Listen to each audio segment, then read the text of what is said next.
Le Seigneur Jésus a dit à ses disciples, « Mais heureux sont vos yeux parce qu'ils voient, et vos oreilles parce qu'elles entendent.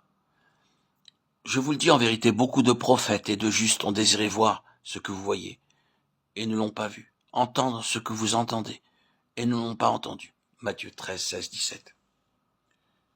Les disciples du Seigneur ont été bénis, mais cela n'a pas suffi pour faire d'eux des membres du corps de Christ, qui est l'Église. Pierre également a vu ce que les prophètes et beaucoup de justes ont désiré voir et entendre. Mais même ces choses n'ont pas été suffisantes. C'est seulement après avoir confessé le Seigneur comme le Christ, le Fils du Dieu vivant, qu'il a touché le cœur du problème. La connaissance qu'il a reçue du Seigneur a été bien différente de celle qu'il avait auparavant. Autrefois, il connaissait le Seigneur extérieurement, mais après cela, il l'a connu par la révélation du Père qui est dans les cieux. C'est le Père céleste qui lui a fait connaître que Jésus de Nazareth était le Christ, le Fils du Dieu vivant. Une telle connaissance procède d'une révélation spirituelle, elle est subjective et non pas objective.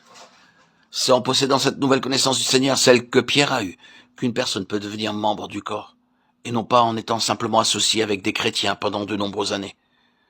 Car pour faire partie de l'Église, nous devons recevoir la révélation que Pierre reçut du Père. Et cette révélation céleste en lui a permis de connaître le Seigneur Jésus comme le Fils de Dieu et comme le Christ de Dieu. C'est uniquement cela qui a fait de lui un membre du corps. Souvenons-nous que l'Église n'est pas seulement édifiée sur Christ, mais qu'elle est construite sur le Christ révélé par le Père. Sans révélation, nul ne peut connaître Christ, et sans révélation, nul ne peut connaître le Fils de Dieu. Une telle connaissance ne s'acquiert ni par le moyen de la doctrine, ni par les livres. Elle procède de la révélation que nous donne le Père. Le Seigneur a dit à ses disciples, « Personne ne connaît qui est le Fils, si ce n'est le Père. » Luc 10, 22. Combien cette déclaration est merveilleuse. Si nous avions été de ses disciples en ce temps-là, nous lui aurions probablement répondu, « Ne te connaissons-nous pas ? Ne savons-nous pas qui est ton père ? Ne savons-nous pas qui est ta mère, tes frères et sœurs et aussi ton cousin Jean ? Ne savons-nous pas ce qui se passe dans ta famille, même ce qui concerne Élisabeth et Zacharie ? » Cependant, le Seigneur a déclaré que personne ne connaît qui est le Fils, sauf le Père. Quand il dit personne, cela signifie vraiment personne. Le Père a donc fait quelque chose de spécial pour Pierre.